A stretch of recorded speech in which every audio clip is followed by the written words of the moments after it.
सबको जय मसीह की। मैं जतिन बब्बर और आप देख रहे हैं मसीह परिवार चैनल। जैसे कि आप सब जानते हैं कि मैं इस चैनल पे प्रभु के अलग अलग दासों की वीडियोस डालता हूं, तो अगर आपको हमारा चैनल अच्छा लगता है तो आप इस चैनल को ज़्यादा से ज़्यादा सब्सक्राइब जरूर करें, ताकि आप प्रभु के वचन को सुन सके। वीडियोस को ज़्यादा से ज़्यादा शेयर करें, ताकि जिन लोगों तक वचन नहीं पहुंचा उन तक भी वचन पहुंच सके। सबको जय मसीह की। एक बार मैं आपसे दोबारा कहूँगा कि इस चैनल को सब्सक्राइब जरूर करें और वीडियोस को ज़्यादा से ज़्यादा शेयर करें। जय मसीह की। जोर से बोलो हालेलुया। मैंने पहला पॉइंट आपको बताया कि एक ही समय पर गुस्सा नहीं करना। अगर पति गुस्से में है, पत्नी भी गुस्से में आ जाएगी तो वहां पर बहुत बड़ी गड़बड़ी हो जाएगी। अगर एक ने गुस्सा किया तो दूसरे को ठंडा होना है। पत्नी ने किया तो पति को, पति ने किया तो पत्नी को ठंडा होना है, ताकि आप उस प्रॉब्लम को, उस समय को आप गुजार सको और आप एक अगले दिन के अच्छे दिन का इंतजार कर सको। कितने लोगों को समझ आ रही मेरी बात की? जोर से बोलो हालेलुया। इसलिए गुस्सा नहीं करना। बहुत सारी गुस्से वाली बातें लोग करते रहते हैं, बहुत सारे अपने पतियों को गुस्सा चढ़ाते रहते हैं। कुछ बहनें घर का काम नहीं करेंगी, पति का ध्यान नहीं रखेंगी। अरे पति का ध्यान रखोगी, पति को प्यार से बोलोगी तो कभी गुस्सा नहीं आएगा। बहनों की भी गलती है और भाइयों की भी गलती है। इसलिए परमेश्वर चाहता है आपके आत्मिक परिवार का निर्माण हो, आपका आत्मिक परिवार बने, आपका घर आशीषित हो। जोर से बोलो हालेलुया। कितने लोग चाहते हैं मैं गुस्से पर कंट्रोल करूं, मेरा परिवार में कभी गुस्सा ना आए। तो एक ही समय पर गुस्सा ना करें। पति को गुस्सा आया है तो पत्नी उसको ये बोले, आप गुस्से में कितने सुंदर लगते हैं। तो मेरे को बताओ, पति गुस्सा करेगा? पति गुस्सा करेगा? आप वो गुस्से में आ रहा है, वो आपको मारने के लिए आ रहा है। अगर आप उसको बोलेंगी, मेरे 5 भाई हैं, मैं 5 को बुलाने वाली हूं, देख फिर तेरा क्या हाल करते हैं, वो बोलेगा चल जब तक तेरे भाई आएंगे तब तक मैं तेरे को बताता हूं जरा। कितने लोगों को समझ आ रही मेरी बात की? बात कैसे करनी है आपने अपने पति से, आपको पता होना चाहिए, जिससे गुस्सा थम जाए, जिससे गुस्सा रुक जाए, ना कि और गुस्सा चढ़े। अगर आप उसको बोलेंगी आप गुस्से में कितने सुंदर लगते हो, वाह मुझे आपकी ये अदा बड़ी पसंद है, उसका गुस्सा ठंडा हो जाएगा। वो बोलेगा छोड़ यार, मेरे को गुस्सा आ रहा है, तू तो मेरे गुस्से को ठंडा कर देती है। अगर आप बोलेगी मैं अपने भाइयों को बुला रही हूं, मेरी तो बदकिस्मती है, तू तो है ही ऐसा, मुझे कहा था मेरी सहेलियों ने, मुझे कहा था मेरे रिश्तेदारों ने, इस बदतमीज से शादी मत कर, जब से तेरे से शादी की मेरी तो जिंदगी खराब होगी। कितने लोगों को समझ आ रही? बताओ उसको गुस्सा आएगा कि नहीं आएगा? बोलो, गुस्सा आएगा कि नहीं आएगा? पहले वो आपको ऐसे मारता था, अब वो डंडे से मारेगा क्योंकि गुस्सा डबल हो गया। लेकिन आपने परमेश्वर के वचन के मुताबिक प्रॉब्लम को हैंडल करना है, क्योंकि बाइबल कहती है गुस्सा जो है ये सही नहीं है। परिवार में गुस्सा जो है ये परिवार को और ज्यादा नुकसान करता है और आपके भविष्य को कमजोर करता है, आपके बच्चों को कमजोर करता है। आपके बच्चों को ब्लेसिंग तभी मिलेगी जब आप इन चीजों को हैंडल करोगे। जोर से बोलो हालेलुया। मेरे साथ एक वचन पढ़ो, याकूब की पत्री, उसका 1 अध्याय उसके 20 वचन में, वहां पर लिखा है मनुष्य का क्रोध परमेश्वर के धर्म का निर्वाह नहीं कर सकता है। याकूब की पत्री उसका 1 अध्याय उसके 20 वचन में लिखा है मनुष्य का क्रोध परमेश्वर के धर्म का निर्वाह नहीं कर सकता है। अगर आप क्रोधित हैं तो परमेश्वर के धर्म के साथ आपका मैच नहीं होता है। कितने लोगों को वचन की समझ आ रही है? अगर आप जल्दी से क्रोध करते हैं तो आपका परिवार आज भी खतरे में, कल भी खतरे में है। यह वचन सिर्फ बहनों के लिए नहीं है, यह वचन अकेले भाइयों के लिए नहीं है, यह वचन दोनों के लिए है, क्योंकि परिवार दोनों से शुरू होता है, फैमिली दोनों से आगे बढ़ती है। जोर से बोलो हालेलुया। बाइबल भी यह कहती क्रोध नहीं करना है, क्योंकि भजन संहिता उसका 37 अध्याय उसके 8 वचन में कहता है क्रोध से परे रह। क्या कह रहा है? क्रोध से दूर रह, क्रोध से परे रह। यहां पर क्रोध है, आपने उससे दूर ही रहना है, क्योंकि अगर क्रोध आ गया तो वो पता नहीं क्या क्या तोड़ डालेगा। अगर क्रोध आ गया तो वो पता नहीं क्या क्या मुंह से बातें बोल डालेगा। वो कहता है क्रोध से परे रह और जलजलाहट को छोड़ दे, मत कुड़, उससे बुराई ही निकलती है। Do not grumbling, do not anger, क्योंकि इससे बुराई निकलती है। गुस्से को इंग्लिश में क्या कहते हैं? कितने लोगों को पता है? बोलो। क्या कहते हैं? एंगर। वो कहते हैं ना इंग्लिश में, तू बड़ा एंग्री है, तू बड़ा गुस्सा करता है। सब बोलो एंगर। एंगर के स्पेलिंग क्या होते हैं? ANGER, anger. ये एंगर बनता है। एंगर के स्पेलिंग भी उतने ही बनते हैं और डेंजर के स्पेलिंग भी उतने ही बनते हैं। ए से हटाकर डी लगा दो तो एंगर का डेंजर बन जाएगा। आप सोच सकते हो, जब परिवार में गुस्सा होता है तो एंगर से डेंजर बन जाता है। कई पत्नियां तो बेचारी इतनी सॉफ्ट होती हैं, पत्नी हार्ड होते हैं, और पति उनको मार मार के ऐसी ऐसी लाशें डाल देते हैं। कई कई महीने बेचारी ऐसे गर्म पानी से ऐसे ऐसे करती रहती है, क्योंकि डेंजर है, खतरनाक है। मुझे प्रेयर टावर पे बहुत सारे कॉल्स आए और बोला गया, अपोस्टल जी घरों में ऐसा हो रहा है, कुछ करो। अपोस्टल जी हमारे परिवार में ये प्रॉब्लम आ रही है, कुछ करो। परमेश्वर के आत्मा ने मेरी अगुवाई की कि मैं इस टॉपिक पर वचन दूंगा। मैंने पहला पॉइंट आपको क्या बताया कि सेम टाइम पे गुस्सा करना नहीं है। अगर एक गर्म है तो दूसरे ने ठंडा हो जाना है। आपने उस प्रॉब्लम को हैंडल करना है। उस प्रॉब्लम को, उस स्थिति को आपने किस तरह से मैनेज करना, यह आपको पता होना चाहिए। जोर से बोलो हालेलुया, जोर से बोलो हालेलुया। सो सबसे पहली चीज, सेम टाइम पे गुस्सा नहीं करना, क्रोध नहीं करना। अगर आपका हस्बैंड सच में आपको मारने वाला है तो आपके शब्द अच्छे होने चाहिए। आपकी पत्नी अगर गुस्से वाली है, आपके शब्द अच्छे होने चाहिए। और आपका पति दिन प्रतिदिन आपके स्वभाव को देखकर बदल जाएगा। अगर हाँ आप कंपटीशन करेंगे, मैं अपने पति को दिखाऊंगी मैं बड़ी पावरफुल हूं, मैं अपने पत्नी को दिखाऊंगा मैं बहुत पावरफुल हूं। मेरे प्रियो, आपकी पत्नी, आपका पति कंपटीशन में ही पूरी जिंदगी को निकाल देगा, लेकिन वो काम, वो आशीष आपको नहीं मिल पाएगी जो परमेश्वर ने आपके लिए रखी हुई है। पवित्र आत्मा के काम आपकी लाइफ में, आपके जीवन में नहीं हो पाएंगे जो परमेश्वर ने आपके लिए रखे हुए हैं। बोलो आमीन, जोर से बोलो हालेलुया। चुप रहना अच्छा है, कई बार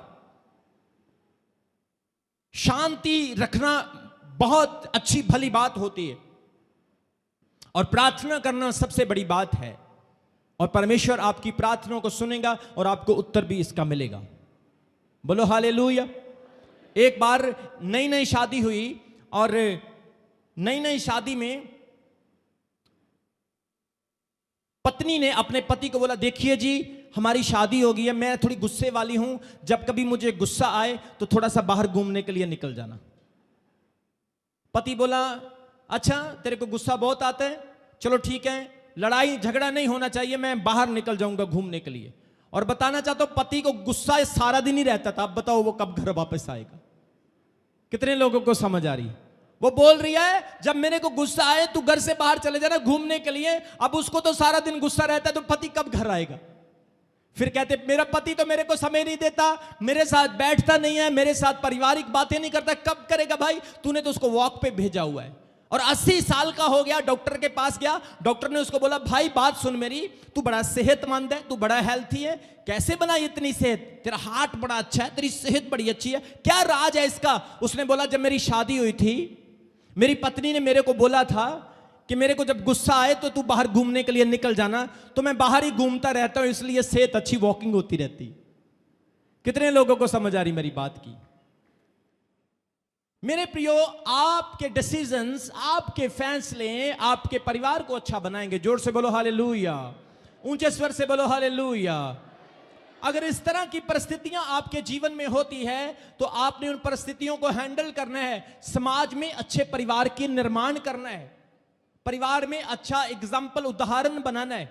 बहुत सारे लोग हीरो हीरोइन को बहुत ज्यादा पसंद करते हैं। कोई कहता है मैं बॉलीवुड के इस एक्टर को पसंद करता हूं, कोई कहती बहन मैं इस एक्टर को, मुझे इसका फिगर बड़ा पसंद है, वो भाई कहता है मेरे को इसके मसल बड़े पसंद है।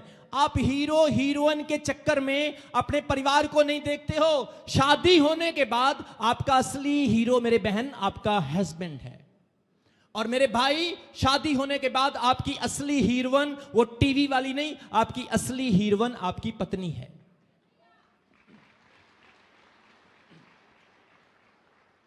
हालांकि आपका पति काला है या आपकी पत्नी काली है, लेकिन प्यार कलर से नहीं, प्यार दिल से होता है। सच्चा प्यार जो परमेश्वर की ओर से बनता है वो रंग कलर पैसे से नहीं, कपड़ों से नहीं, सच्चा प्यार जो परमेश्वर की ओर से होता है वो हृदय से नेचुरली अंदर से निकलता है, जो आपके परिवार को कभी टूटने नहीं देता है। जोर से बोलो हालेलुया, जोर से बोलो आमीन। सबसे पहला पॉइंट मैंने आपको बताया, सेम टाइम पे गुस्सा नहीं करना है। पत्नी बोली तूने मेरे को ऐसा बोला, वो बोला हाँ मैंने बोला। क्या करेगी तू, बता क्या करेगी तू? बोली मैं तेरे को आज तेरी टांग तोड़ दूंगी मैं। ले तोड़ के दिखा, फिर तोड़ के दिखा। वो उसको बढ़ा रही है, पानी नहीं डाल रही है, तेल डाल रही है, जिससे आग और ज्यादा भड़क रही है। लेकिन आपने तेल की जगह पर पानी डालोगे तो मैं आपको बोल रहा हूं वो आग कभी लगेगी नहीं। आपका परिवार बड़ा सुखद, आशीषित और ब्लेस्ड होगा। कितने लोग मेरी बात को समझ रहे हैं?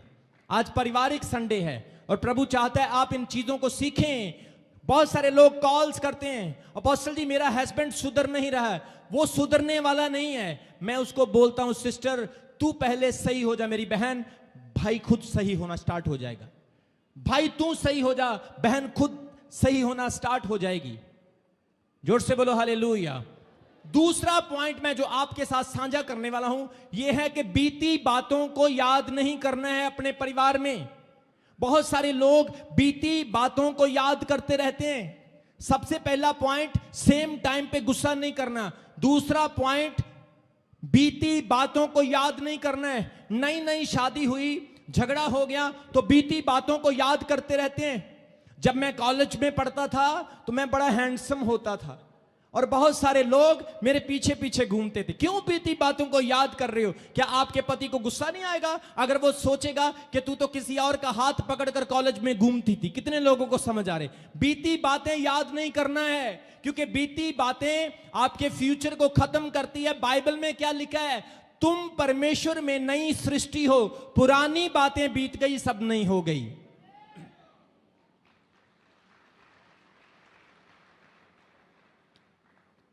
कभी कभी परिवार में झगड़ा होता है तो पिछली बातें हम फटाफट आगे रखना शुरू कर देते हैं।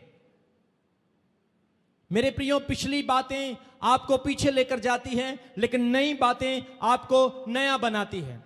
इस तरह की बेवकूफी की बातें करके हम अपने परिवार को और ज्यादा जोखिम में डाल सकते हैं। कई बार कुछ लोग बोलते पत्नी थोड़ा सा गलत काम करे, घर में कोई नुकसान कर दे, तो पति उसको पता क्या बोलेगा? तेरे साथ शादी करना मेरी बदकिस्मती थी। बताओ अब उसके दिल पर क्या बीत रही होगी। या बहन बोलेगी भाई को, जब से तेरे से शादी की मेरी तो जिंदगी खराब हो गई। कितने लोगों को समझ आ रही मेरी बात की? बोलते हैं ऐसा लोग। नॉर्मली घरों में ये प्रॉब्लम्स और ये बातें होती हैं। तेरे से अच्छे अच्छे रिश्ते मेरे को आते थे। कितने लोगों को समझ आ रही है? पता है मेरे को कितने रिश्ते आते थे? तेरे से शादी करके मेरी किस्मत खराब हो गई। मेरे कॉलेज टाइम बड़े अच्छे थे, हैं? मेरा पास टाइम बहुत है। जब से तेरे घर में आई हूं रोटियां पका पका के मेरे हाथ जल गए हैं। जब से तेरे साथ शादी हुई है इतना टाइम हो गया, मुझे कभी सुकून नहीं मिला। तू तो मेरे को कभी गोलगप्पे तक खिलाने के लिए नहीं लेकर गया। मैं जब वहां थी तो वो ऐसा होता था, वहां पर ये होता था, मैं ऐसे थी, मैं ऐसा था, मैं ऐसे करता था। मेरे प्रियो, ये पास्ट की बातें आपको और नुकसानदायक करती है। आपने अपने प्रेजेंट को अच्छा बनाना है, अपने परिवार को अच्छा बनाना है। आप मसीह फैमिली हो, क्रिश्चियन फैमिली हो, और क्रिश्चियन फैमिली एक उदाहरण फैमिली होती है, एक एग्जाम्पल फैमिली, ब्लेस्ड फैमिली होती है। जोर से बोलो हालेलुया, जोर से बोलो आमीन। इसलिए पति पत्नी के बीच में अंडरस्टैंडिंग होना जरूरी। एक वचन मेरे साथ पढ़ो, यशाया उसका 43 अध्याय उसके 18 वचन में बाइबल हमें क्या सिखाता है? यशाया उसका 43 अध्याय उसके 18 वचन में बाइबल कहता है, अब बीती हुई घटनाओं का स्मरण मत करो। Remember ye not the former things, neither consider the things of old. वो कहता है अब बीती हुई घटनाओं का स्मरण मत करो, ना प्राचीन की बातों पर मन लगाओ। बीती हुई घटनाओं पर मन नहीं लगाना है, बीती हुई घटनाओं को याद नहीं करना है। बीती हुई घटनाएं आपके रिश्तों को कमजोर करेगी। आपकी पति और आपके पति के बीच में गैप पाएगी, और जिससे आपके रिलेशन में, आपके परिवार में डिस्टर्बेंस होगी। कितने लोगों को समझ आ रही है? आपका पति कैसा भी है, आपने उसको अच्छा बनाना है। आपकी पत्नी कैसी भी है, आपने उसको अच्छा बनाना है। बीती हुई बातें उसको अच्छा नहीं बना सकती है। जोर से बोलो हालेलुया। अपने पति को कपड़े प्रेस करके देना है। अच्छी शर्ट पुरानी हो, धो के अच्छी तरह से प्रेस की हो, ऐसा लगता है जैसे नहीं है।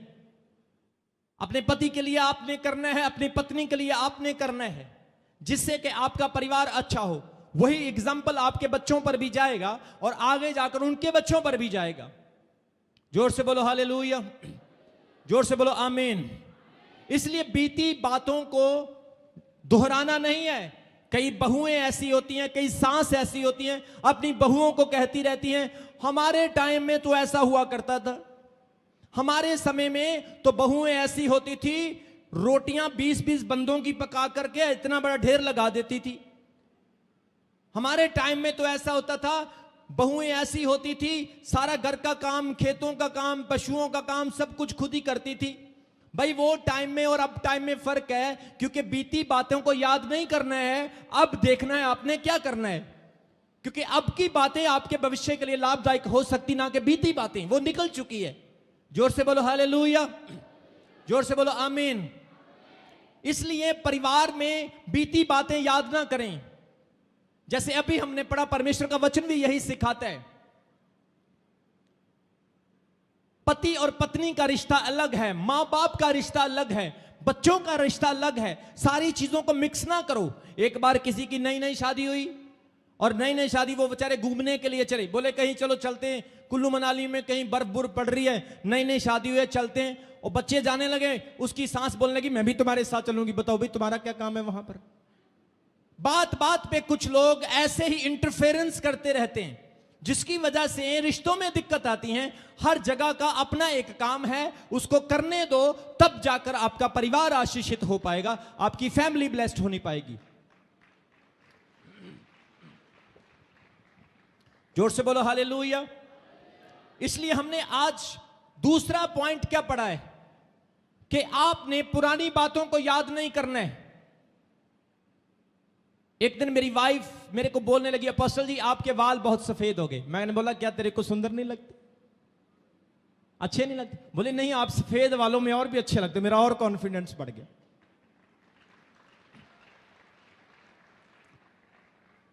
कुछ बोलेंगे अपनी पत्नी को, यार तेरे झुर्रियां बड़ी पड़ गई, तेरी ये चीज बड़ी मोटी सी हो गई। उसको बोलो तू पहले पतली थी, अब मोटी हो गई, अब और भी खूबसूरत लगती। प्यार को कैसे बढ़ाना है, फैमिली को कैसे मैनेज करना है, ये परिवार में एक बहुत बड़ा टैलेंट है, एक गुण है। और परमेश्वर चाहता है आपका परिवार खुशहाल हो, ब्लेस हो। आपके परिवार को देखकर दूसरे लोग भी पूछें आप क्या खाते हो, क्या करते हो, आपका परिवार इतना खुशहाल है। जोर से बोलो हालेलुया।